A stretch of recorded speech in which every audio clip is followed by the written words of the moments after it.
me ducks, it's Simon here. Welcome back to the Hermit's Cave. Hope you're all doing okay. It's Monday. I've just got back from my first day back at work.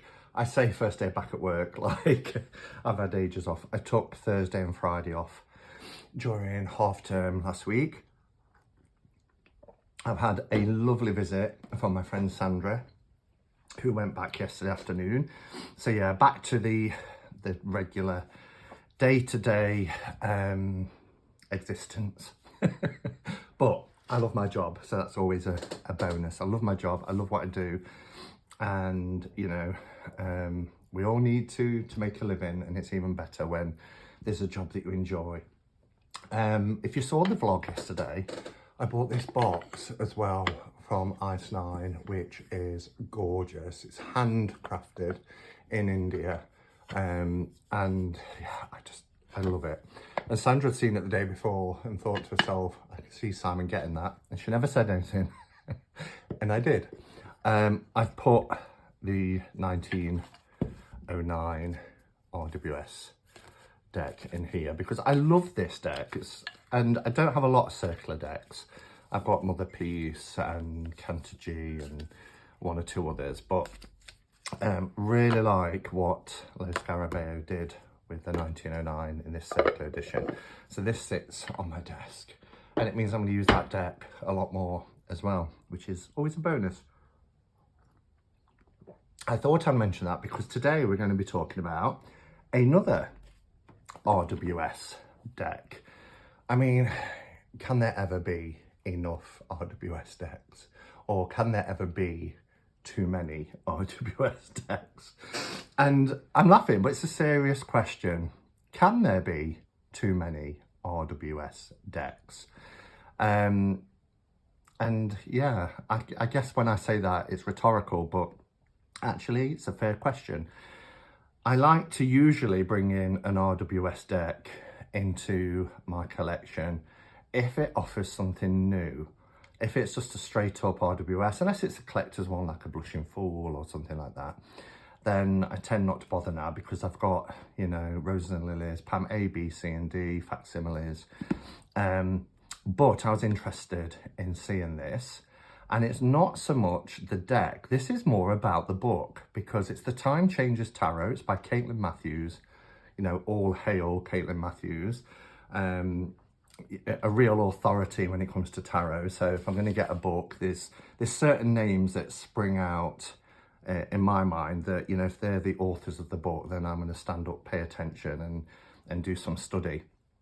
So this is reading for yourself, your community and your world with the Waite Smith Tarot.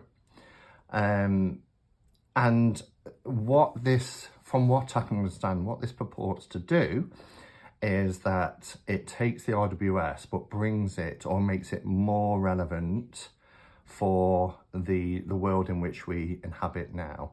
So bearing in mind the RWS was first released in 1909, so what, 115 years ago now. Can you believe it's 15 years already since the centennial edition? And, you know, if you have read The Key to the Tarot by Arthur Edward Waite, then, well, if you've read it, you'll make your own opinion of it. But this set gives you an RWS deck and then this book by Caitlin Matthews. So, just to say as well, this has been sent for the purposes of review by Red Feather, but I did... the good thing about when they send you decks is you get to say if you want to review them or not, and I wouldn't take a deck unless my interest has been piqued in some way. And I liked the look of this, A, because it's an RWS deck. There's that rhetorical question again. Can there be too many RWS decks? Please, you know, respond in the comments below. And also because of this book that sounded really, really interesting. So it says, a modern twist on the classic Waite Smith Tarot to address the needs of the 21st century. And I really love the fact now that it is standard, mainly in part to Stuart Kaplan in US Games. but we're not seeing, unless you buy that blue and white deck that's you get on the high street, we're not seeing the Rider-Waite deck, the Rider-Waite pack. Quite rightly, Pamela Coleman-Smith and her fantastic artwork. I mean, for me, you know, she's just, she epitomises the tarot for me, but that's because that's my soul deck. This is my deck. But to see her name now as standard when everybody's talking about RWS, Smith, Pamela Coleman-Smith is right there where she deserves to be, finally. She never saw that in her lifetime, sadly, but, you know, it's been addressed. The Time Changers Tarot was written to help us navigate the times in which we are currently living. Each of us is a time changer. People who not only are living through changing times, but can also see and affect how time changes the landscape around us. That's interesting. The Time Changers Tarot offers practical ways of understanding the world. The guidebook will, so as you can see, it's mainly about the guidebook, expand our predictions to become in tune with larger events in our community and the world. Offer advice to become a responsive time changer during your lifespan and throughout the world. Adapt to diverse social interactions. Show how to be environmentally responsible. Show solutions to modern issues and how everyone can be part of them. Now that is quite a statement, isn't it? When we think about the world in which we are living at the moment with the environmental issues that we're all facing, diverse social interactions, and just solutions to modern issues. We're all affected by what's happening in the world at the moment. So that's quite a bold statement to make. So it'll be interesting to see what this book actually offers us. So yeah, as I said, it's been sent by Red Feather and for the purpose of review, but I agreed to, you know, to review this deck. All right, so packaging, really nice. It's a matte finish. We've got this lovely kind of duck egg blue, like a teal colour, nice vibrant yellows. These yellows and these blues are picked up from the colour palette of the RWS deck. We see yellow skies like this in the full card, for example, and these blues appear throughout, as you can see here. So it's, I like the fact that it's matched. On the side, it credits Caitlin Matthews.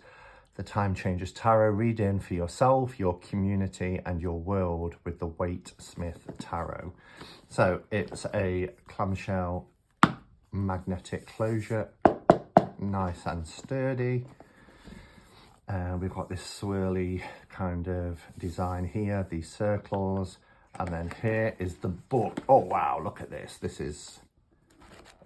is quite a book. It has got a little bit dinged up, as you can see here. It's a shame. Just got a little bit bashed. Some of the cards have come loose here. It's a mini deck. I didn't realise it would be a mini deck. But anyway, look at the colour. Look at the edges. Liking it. So we've got these two trays. Well, a tray with a divider into two parts. The deck feels quite thick. Let's take the bands off and just have a look at what we get. They are glossy. Yeah, they're quite a good cardstock. I like these circles. It feels like it's drawing you in, which is quite nice. Yeah, quite nice thick cardstock. As I said, they do have a gloss to them. See if I can pick that up on camera. So I'm thinking these might need to be prized apart. There is some, I don't know if you can see there is a little bit of the edging that's come onto the borders, but you can see it's a glossy cardstock, but nice and thick. So putting it together makes quite a chunky deck. I'm loving this edging. I'm sure I've seen this colour edging on a deck recently as well. Maybe it was the Pearl Oracle, I forgot what it's called now. But yeah, nice chunky deck, as you can see. And it is your straight up RWS. We don't have any copyrights. Nice colours. Be interesting to know what facsimile that they've used for this one. I think if I got them out and compared them, I'd probably be able to say. But yeah, that's nice. Nice little deck. And I know some people prefer small decks, so this is a good one to pop into a bag just to travel around. And it's beautifully edged. All right, let's take a look at the book. I'll bring the camera down. Okay, so here's the book. As I said, it did get a little bit dog-eared. Time Changes Tarot. Reading for yourself, your community and your world within the Smith-Waite Tarot. Same as what it says on the side. But as you can see, this is a chunky book. How many pages are we looking at? 360 pages. Nothing on the back, but then we've got the writing that we need on the back of the box. So that makes up for that. But let's have a look at the index. You can see it's by Red Feather. And it mentions again here, the Time Changes Tarot is a new look at an old system and one designed for the age in which we live. So there's an introduction here. This is a particularly relevant book for today, which includes several new concepts for all tarot readers, indeed all thinking humans on Earth. It is essential reading for all of us, but of course, in particular, for taromancers. The author's terms for readers, yeah. So cartomancy is the art or the practice of reading cards for divinatory purposes, but they've broken that down further into taromancy. Oh, and this is by Cilla Conway, the lovely Cilla. So that's by Anne-Kate Sullivan, and this is by Cilla Conway, author of the Old Gods Tarot, and the Artists of Byzantine Tarot by John Matthews. So obviously I think Cilla has quite a nice relationship with John and Caitlin Matthews. So, but I'm going to enjoy reading that. 2023, this deck came out. We've got some kind of mentions here. We have the acknowledgements. Okay, the content. So what we get a forward by Card Step Forward. The Card Step Forward by Linda Hennery of the Tarot Conservatory. The preface, Changing Times in Tarot. And then it's broken down into 7 areas, subcategories. 1 belonging to the household of the earth. A temple for the spirit, the major arcana, and then the 4 paths to understanding, which is your minor arcana, time-changing skills and strategy, steps and dancers, reading for ourselves and our community, and then 6 is reading for our world, and 7 is engaging the powers beyond time. Well, that sounds interesting. And then we've got some notes and a bibliography and about the author at the back. Now here we've got our figures. So let's have a look. So poles of balance spread. So figure 1, figure 2, figure 3, nesting boxes. Let's just go to page 36 and see what that might be referring to then. Oh, okay. So yeah, it's referring to the cards that are being referenced on those pages. Same as on page 35, we've got a figure here. Figure 2, look, the ripples, the circles of each life. Yourself, your outer ripple. I like this. This is like that dropping a stone in a pond, isn't it? And every human life, you know, ripples out and affects so many others. Family and ancestors, community and our nation, and the environment and our universe. So that rippling out effect. Yourself as the fool. This, I'm really excited to be reading this. Again, we've got more rippling figures here, which goes out towards humanity and the gods. So this will be really interesting to read. Why the Waite-Smith Tarot. This book, using the familiar cards of the Waite-Smith Tarot in a simple travel format size, offers practical ways of mapping this uncertain terrain by expanding the choices of reading methods and meanings, offering the reader opportunities to intelligently explore each card's possibilities so that they can help signpost the way through our challenging times in which we live. Absolutely. The cards can show us not only the difficulties, but also the solutions and how we can be part of them. Wow, these are big claims.